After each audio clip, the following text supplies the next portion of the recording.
안녕하십니까. 양따시교 국어교실. 오늘은 3단원 언어와 국어의 세계에 대해서 살펴보겠습니다. 영역은 문법이네요. 문법은 배우기에 좀 까다로울 수도 있지만 한번 배워두면 두고두고 우리가 수학에서 구구단 외우기가 힘들지만 한번 외워두면 두고두고 사용하지 않습니까? 편리하게.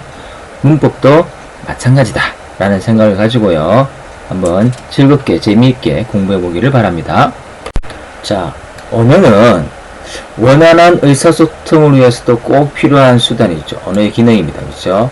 뿐만 아니라 언어는 지식을 쌓게 하고, 그죠? 생각을 깊게 하여서 인류 문화를 발전시키는 바탕이 되기도 한다. 이것이 일반적으로 언어의 큰 기능이라 할 수 있겠어요. 그렇기 때문에 우리가 이 언어의 특징을 이해하는 것, 그 다음에 그 언어의 한 부분이기도 한 우리 국어의 어떤 의문 체계를 익혀서 국어의 특질을 발견하는 것은 굉장히 중요하다. 네, 그래서 3단원 언어와 국어의 세계, 이 단원에서는요, 첫째, 언어의 본질과 기능에 대해서 우리가 한번 살펴보도록 하겠습니다. 언어의 본질, 기능, 다양하겠지만 몇 가지 공통되는 본질과 기능을 한번 정리해 보겠습니다. 두 번째, 우리 국어의 의문, 그렇죠? 구체적으로 말하면 이 의문을 이루고 있는 체계를 살펴봄으로써 우리 국어에 대한 이해를 좀 더 높이고 국어 생활을 좀 더 잘할 수 있는 능력을 기르도록 하는 것이 이번 단원에서의 핵심입니다. 다시요, 언어의 본질과 기능, 국어의 의문 체계, 요게 핵심이다 라는 걸 정리하고 넘어갑니다. 그럼 대단원 학습 목표를 한번 정리해 보도록 하겠습니다. 첫 번째 학습 목표예요. 언어의 본질과 기능을 이해할 수 있다. 언어의 본질과 기능입니다. 두 번째, 국어의 의문 체계. 그렇죠? 국어의 의문 체계를 탐구하고 그 특징을 이해할 수 있다. 이것이 3단원 언어와 국어의 세계에서 핵심이 되는 우리가 초점 맞춰야 할 학습 목표가 되겠습니다. 3단원은요, 소단원 두 가지로 이루어지는데요.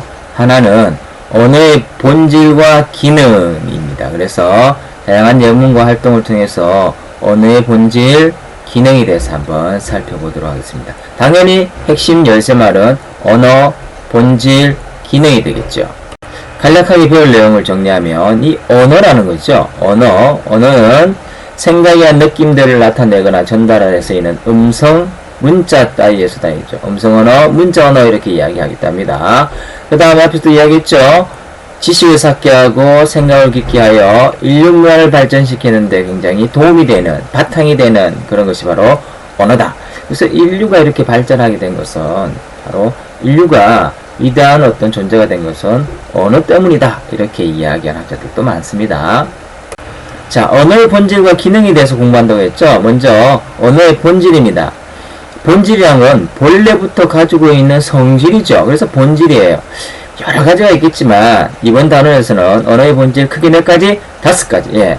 자의성, 사회성, 역사성, 규칙성, 창조성, 요 5가지 언어의 본질에 대해서 한번 정리해 보겠습니다. 요 5가지는 반드시 정리해 두기를 바랍니다. 다시 자의성, 사회성, 역사성, 규칙성, 창조성. 그 다음에 언어의 기능이에요. 언어의 기능도 역시 기능하면 어떤 구실이나 작용이죠. 언어하는 구실이나 작용인데요. 역시 여러 가지가 있겠지만 5가지로 정리해 볼 수 있겠습니다. 정보적 기능, 지시적 기능, 정서적 기능, 칭교적 기능, 명령적 기능. 이걸 외우는 게 중요한 것이 아니라요. 이게 어떤 기능이다라는 것을 이해하면 자동적으로 이것이 머릿속에 들어와집니다. 그렇죠? 어떤 사람은 앞자를 따가지고 막 이렇게 외우기도 하는데 그럴 필요는 없다라는 겁니다. 자, 그러면 두 번째 소 단어는요, 국어의 의문 체계에 대해서 배우는 거예요. 의문, 소리죠. 그죠? 소리. 그죠?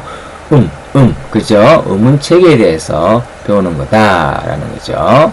그래서 핵심 열쇠말은요, 의문. 그러니까 여러분들은 의문이 뭔가 이렇게 정리할 수 있어야 돼요. 그 다음에 자음, 모음, 초등학교 다 배웠죠? 그 다음에 모음의 길이에 따라서 또 뜻이 달라지지 않습니까? 그래서 요것에 대해서 우리가 공부해 보겠다. 배울 내용을 간략하게 한번 정리한다면 음운이나 뭐냐? 음운은요, 음이죠. 소리죠. 소리. 그죠? 소리의 가장 작은 단위예요. 말의 뜻을 구별해주는 소리의 가장 작은 단위. 소리죠? 소리의 가장 작은 단위가 음운이다라는 거죠. 예를 들면 말, 발 보면 다른 단어죠? 왜 달라요? 바로 요 소리 때문이잖아요. 그죠? 그러니까 초성, 맨 앞에서 나오는 초성, 브에 따라서 말의 뜻이 달라져요. 이처럼 뜻을 구별해주는 브와 같은 것을 음운이다 라고 이야기할 수 있는 겁니다.